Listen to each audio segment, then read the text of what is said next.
الزبون رايد إنه يكون هذا البطرون مشتري جديد عريض، رايد من عنده يكون نفس عرض هذا والطول مال هذا نفس طول هذا يكون، فموديل خياط ومفكتوري هي.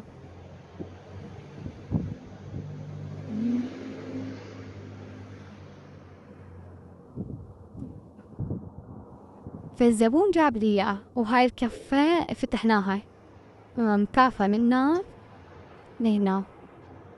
فالزبون قال البطرون بعده عريض ومهبهب.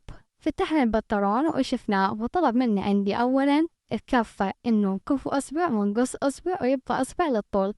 أما بالنسبة للعرض إنه آخذ ويا الخياط اللي مخيطه الخياط نص أصبع.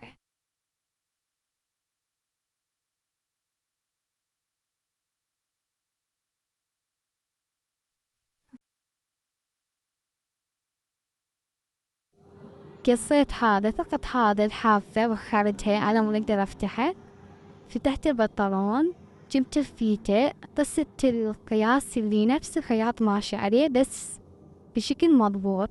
جبت الفيتة، أخذت القياس المطلوب، أنطي أصبع للخياط وأقص. هذا من الجوانب، ما أخذت من تحت السرج، يعني يكون خياطة هيجي.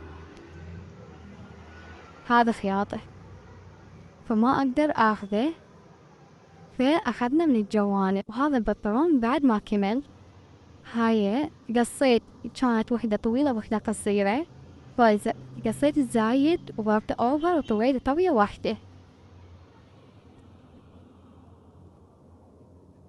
شوفوا القصة، شوفوا قصة البنطلون. شوف نظافة الأوفر منها بلشت بيه.